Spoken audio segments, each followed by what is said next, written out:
Good morning. It is Friday, 24th, I believe. Today we are in 2 Samuel chapter 12. We're going to be reading verses 15, or actually verse 16, down through verse 31. So I'll begin reading. It says, Then Nathan departed to his house, and the Lord struck the child that Uriah's wife bore to David, and it became ill. David therefore pleaded with God for the child, and David fasted and went in and lay all night on the ground. So the elders of his house arose and went to him to raise him up from the ground, but he would not, nor did he eat food with them. Then on the seventh day it came to pass that the child died. And the servants of David were afraid to tell him that the child was dead.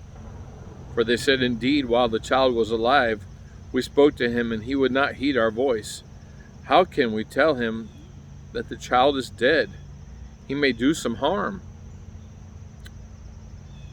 When David saw that his servants were whispering, David perceived that the child was dead. Therefore David said to his servants, Is the child dead? And they said, He is dead. So David arose from the ground, washed and anointed himself, and changed his clothes. And he went into the house of the Lord and worshipped. Then he went to his own house. And when he requested, they set food before him, and he ate. Then his servant said to him, What is this that you have done? You fasted and wept for the child while he was alive, but when the child died, you arose and ate food. And he said, While the child was alive, I fasted and wept, for I said, Who can tell whether the Lord will be gracious to me that the child may live? But now he is dead. Why should I fast? Can I bring him back again? I shall go to him, but he shall not return to me. Then David comforted Bathsheba his wife, and went in to her and lay with her, and she bore a son, and he called his name Solomon.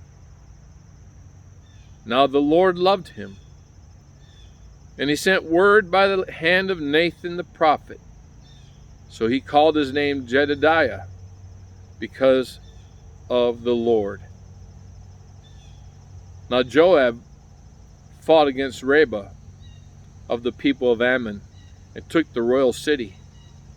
And Joab sent messengers to David and said, We have fought against Rabbah, and I have taken the city's water supply. Now therefore gather the rest of the people together and encamp against the city and take it, lest I take the city and it be called by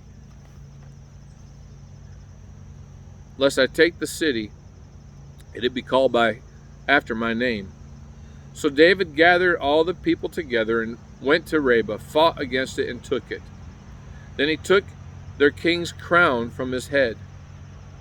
Its weight was a talent of gold, with precious stones, and it was set on David's head. Also he brought out the spoil of the city in great abundance, and he brought out the people who were in it, and put them to work with saws and iron picks and iron axes, and made them cross over to the brickworks. So he did to all the cities of the people of Ammon. Then David and all the people returned to Jerusalem.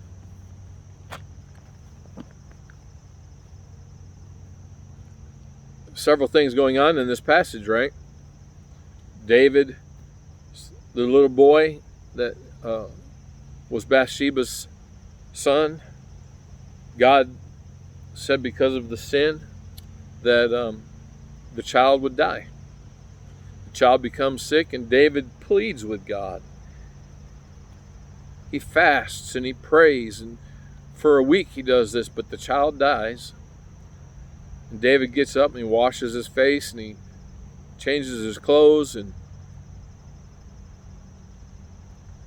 breaks his fast. He eats. he makes a statement. He says, I shall not, the child shall not return to me, but I shall go to be with him. And I know many take this one statement by David to make a point that little children, when they die, they go to heaven. And I do believe that to be true. I believe that to be true, but I don't necessarily take this as a proof text.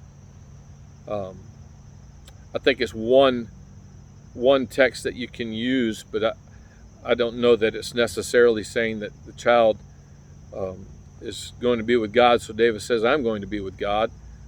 I think it just means, it could also just mean that the child died and I too am going to die. Go the way of my fathers.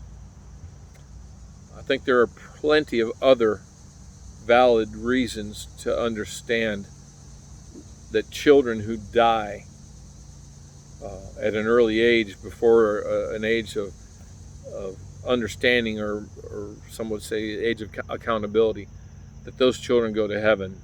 I think just the nature of God, the love of God, the justice, the fairness of God, the grace of God. There's so many reasons.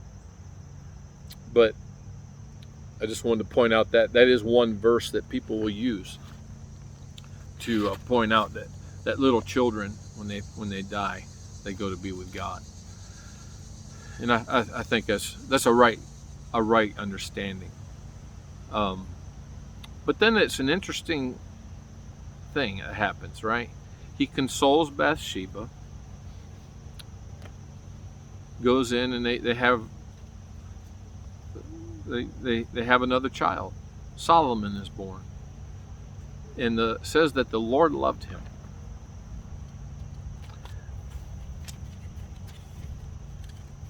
The Lord loved him and sent word by the hand of Nathan to the prophet. So he called his name Jedediah. Now, the name Jedediah literally means beloved of the Lord. So Solomon was beloved of the Lord, and then all of a sudden the page turns, and you have this battle with Joab against Rabbah, the people of Ammon. They take the royal city. They capture the city. And Joab calls David. He said, hey, you need to come. We're about to capture the city, and if I take the city, they're going to name it after me, so you need to come down. So David gets the credit for capturing the city. He takes the king's crown, places it on his own head, takes all the people and has them out there making bricks, and then he goes back to Jerusalem. Now, in all of this passage, there's probably a year's time that's covered, right? I mean, at least 9 months from the time that the child dies, he comforts Bathsheba, and Solomon is born. So there's 9 months, and then how long does it take for them to capture the city and all this stuff going on? It takes a little time. And so these events are given to us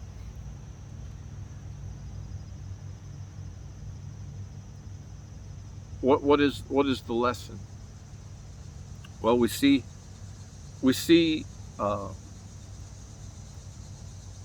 in this passage, David has been confronted with his sin. Remember yesterday, Nathan pointed the finger and said, you are the man. You're the man who stole another man's wife, and you're going to be judged for it. But God's not going to kill you, but the sword's not going to be removed from your house. Your own family's going to turn against you, and that's coming. But God remembers his covenant with David. You remember there's a covenant, the Davidic covenant, that the reign of the house of David would be forever. And so there has to be an heir. There has to be that seed of David has to be perpetual. And of course we see that in Jesus. Is traced all the way back to David. So we see then that Solomon is beloved of the Lord, just like God has his seed that he perpetuates all the way back from Genesis chapter 3 verse 15, the seed of the woman. And so we see God working even in the midst of all this sinfulness, all this wickedness that David does. We see that God is gracious, gives him another son, and God has favor on him. His name is Solomon. God calls him Jedediah, the beloved of the Lord. And then we see another. Maybe you could call it a run-of-the-mill battle, right? They take a city, conquer a city, and this is also God's hand on David to give him victory among the nations around him over his enemies. So even though David sinned, God isn't finished with David. And I think that's the message. Even though David sinned with Bathsheba, and God is going to judge, God has already executed judgment in the death of the child, but there's going to be a rebellion down the road. There's other ongoing effects of David's sin. But God isn't finished with David. God hasn't just said, I'm done with you. You messed up. God still has a plan for David. And so God blesses him with another son. God gives him victory over his enemies. And now he's back in Jerusalem, where he's supposed to be. So what are the lessons that we can glean? Is there any sin that we should forsake? Well, there's not really a sin mentioned here, right? We're seeing the repercussions of sin. Sin leads to death. In this case, it was the death of David's son, tragically.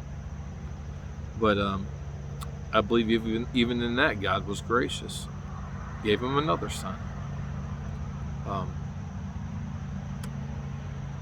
What about principles to apply to our life or promises to claim?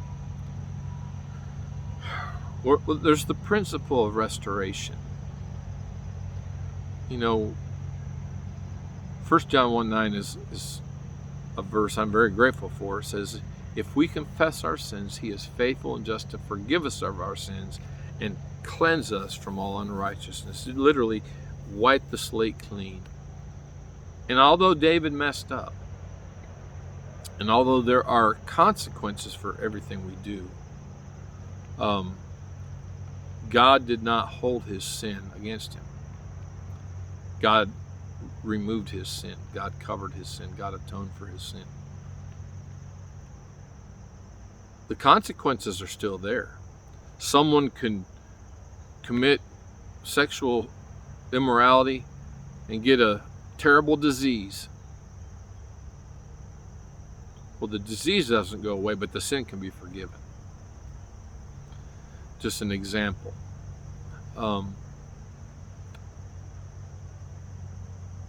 As we think about principles and we think how God restored David, there are a lot of people, I know a lot of Christians that maybe have done things in their past that they're very ashamed of, and maybe they feel like God can never use them because they just really messed up. But listen, God's grace, God's mercy.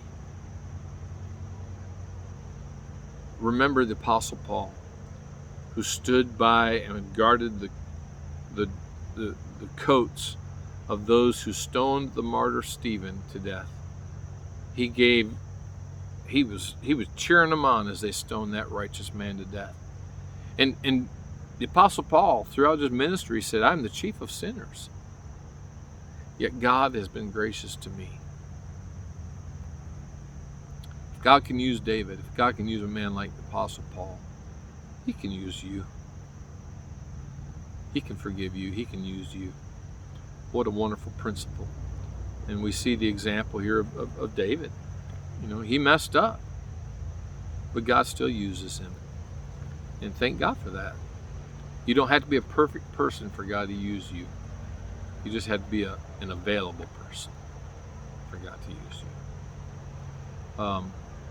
Commands to obey, I don't see one here, but I am just thankful as we think of T, inspect. I'm thankful that God is a God of second chances, third chances, over and over again. That God didn't give up on David, even though he messed up terribly. God still works in this man's life through him. And that's all I have for today. I hope you have a great weekend. We'll not be doing the videos next week, as I'm going to be probably pretty sure I'm not going to have internet access. So just want to encourage you to continue to read the story of the life of David next week, and look forward to coming back and being back with you and sharing and the week following. But God bless, and hope you have a great weekend, and we'll see you soon.